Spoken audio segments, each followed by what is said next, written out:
This is something that I have been through myself, so I want to bring some awareness to this. Not celebrating a missing period, no matter what fitness phase you're in or what sport you're in, or you're just into fitness in general and you like to see what you are capable of doing. Women were not feeding themselves enough to support their energy demands day in, day out. Maybe we're not working with our body in the way we should by dropping carbs always.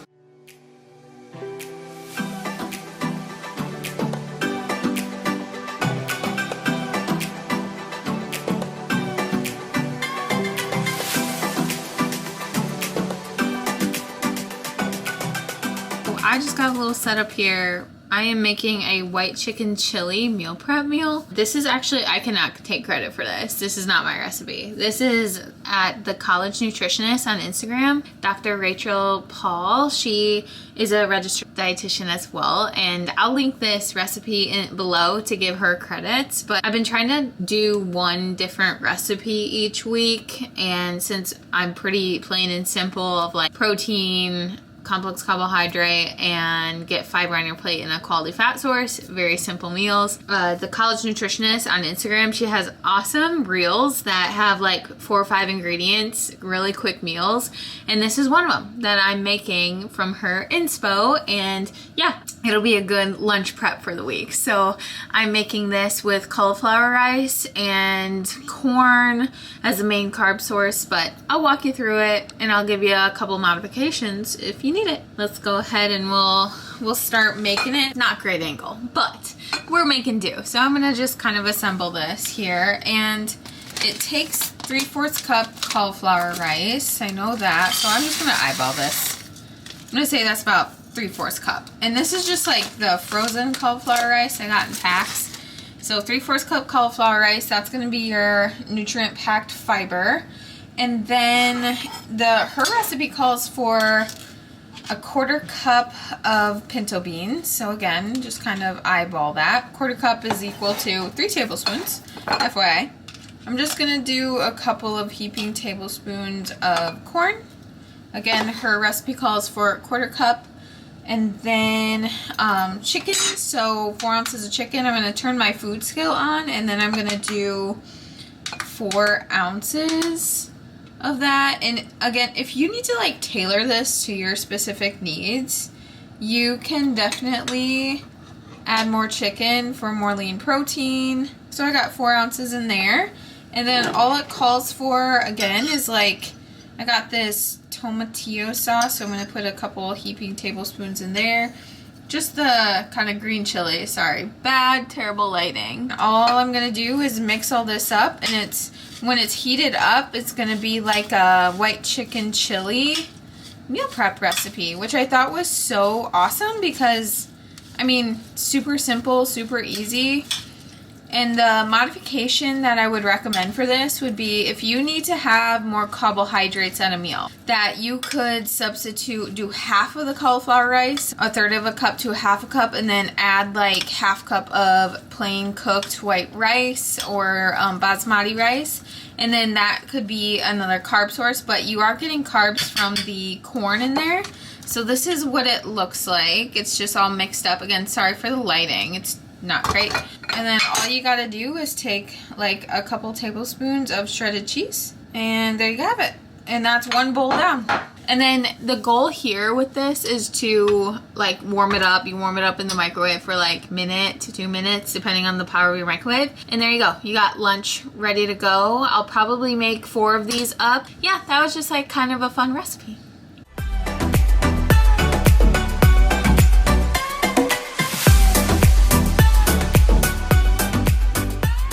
Let's get into missing periods in active women and why this might happen and some factors involved in it.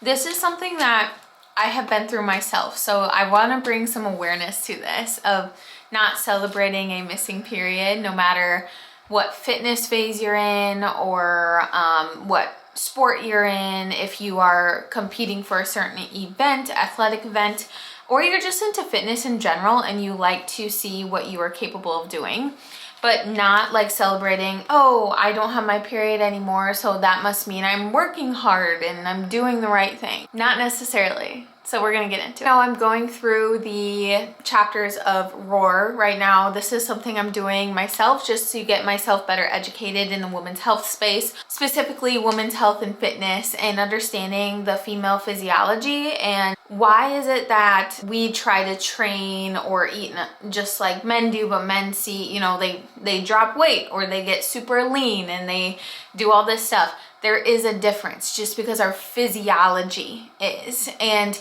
if you can understand as a woman, if you're frustrated meeting your fitness goals, fat loss, muscle building, just improving for a certain race you're training for, you're gonna wanna know this information. So sit in and see how you can work with your body and understand your cycle better. And right now we're talking about the missing period, an active woman. First thing, that if you have a missing period, or I'm speaking to the individuals that are not on a oral contraceptive or an IUD or anything like that for birth control, just to kind of keep this directed to a certain population, because there is some things with birth control that some allow you to have a breakthrough bleed, not a true period.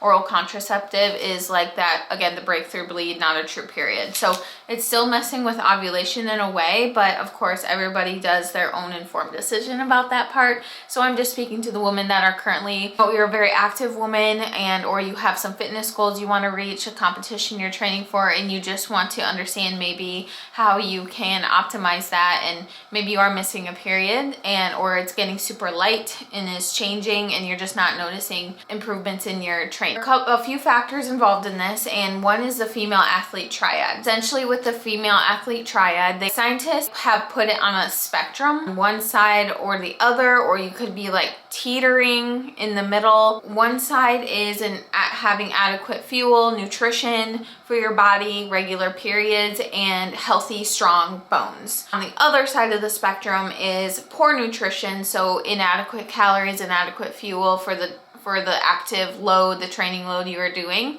irregular periods, and thinning, frail bones. Your bone density may be going down. With the female athlete triad, that's like menstrual dysfunction, and that's included in there, poor bone health.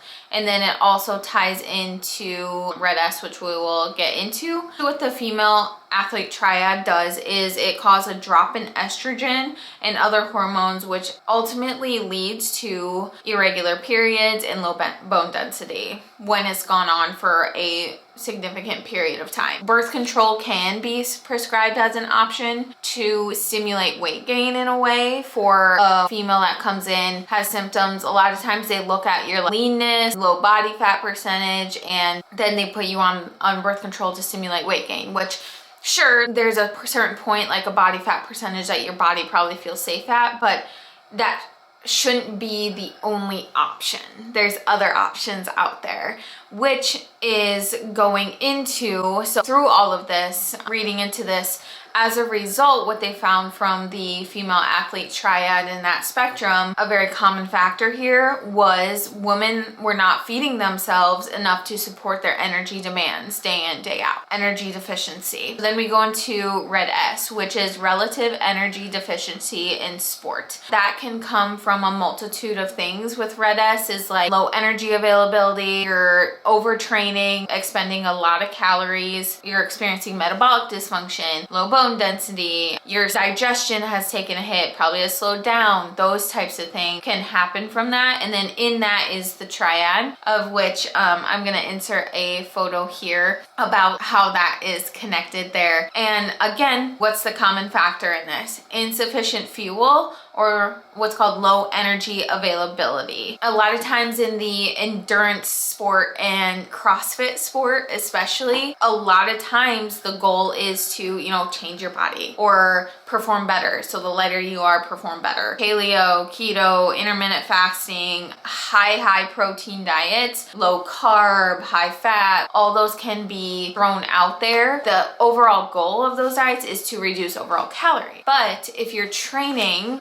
that extent, like you don't necessarily need lower calories, you need adequate fuel. So it's not always about cutting the calories, even in a fitness journey too. You start lifting, you start walking more, you start adding some runs in or endurance training in throughout the week, and you reduce your overall calories. Doesn't always mean a positive result in the long run. It could get you change, but only for short-term results. And I'm talking about longevity here and your health. So when comparing the data on dieting to men, like men versus women, as women we respond differently than men. That's ultimately what it is. Because have you ever noticed you go on the same diet and you're on the same maybe like exercise routine with your husband or guy friend, whatever, and they lose like 10 pounds and you're sitting there still struggling to lose the first initial pound. There is a reason for that, like especially when you go paleo, cut the calories really low, start fasting pretty rigorously. Now there are different things for keto intermittent fasting in certain populations, certain disease states, things like that. It can be a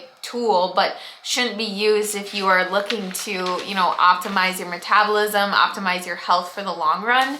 And we want to be in as stable of a state for your body, which is fueling it adequately for the energy you're expending. Going into the drop in carbohydrates, which is a very common thing for a lot of women, because when individuals, especially women, we drop our carbs, we go low carb, you would notice that initial weight loss. It is true. Like, yes, I can't say that that doesn't happen. How long are you doing that for? Typically, it's about 2-3 months, and you're like, wow, I feel great. And then all of a sudden it's like reality hits and smacks you in the face, and then you're dealing with brain fog, low energy, body fat just not coming off. This is what happens when we drop our carbs too low. And I've been through this personally, so it totally makes sense to me when I went through definitely a very low carb era for about 3 to 4 years, and sent me into this state of losing a menstrual cycle and all the other stuff that comes with it that's I won't get into. When we drop our carbs, ladies, like I'm speaking to the woman out here, when we drop our carbs,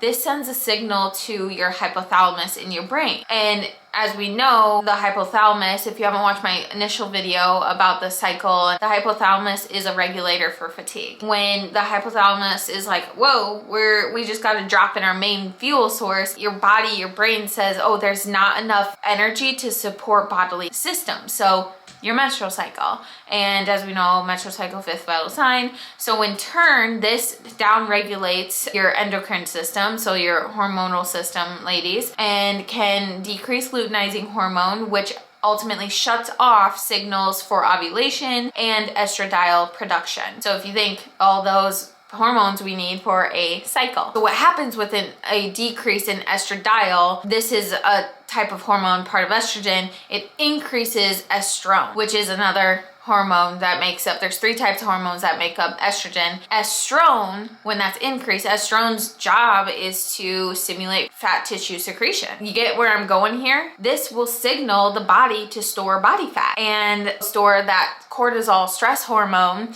in your body. So when you are constantly trying to push through that super low calorie diet and do all the things, your body is holding on to fat. You're not noticing lean muscle tissue development. You're not noticing any improvements in physique in the gym. That's because if you drop your carbs too low, carbs supply adequate fuel, and they supply the fuel that helps protein synthesis in your body, which helps stimulate lean muscle tissue building. Ultimately, all that comes down to, in a very simple term, is that very low drop in carb, you're doing that for a period of time and you're still working out on top of that and living life, contributes to conservation of fat tissue and the body thinking, oh, famine, like I have to conserve and keep you safe by having the fat tissue on the body. That's where the connection lies and what happens behind the scenes in your body. It's not that you don't have the willpower or discipline, it's just maybe we're not working with our body in the way we should by dropping carbs always. To recap on everything that I just talked about, hypocalories, so an insufficient amount of calories coming in plus a high stress state of your body will lead to hormone changes, and ultimately, if it's not taken care of, stopping reproduction. When you're like optimizing fertility or just trying to regulate your cycles, we need to eat, we need to fuel. cycle. Now, all of this to say, I like what Dr. Stacey Sims added in here in this part of this chapter was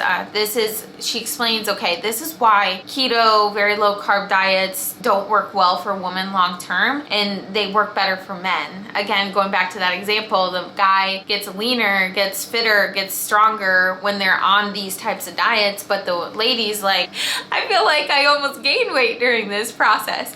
It's because that. And I love her tagline. She adds in there, women are not small men. We just don't have the same physiology.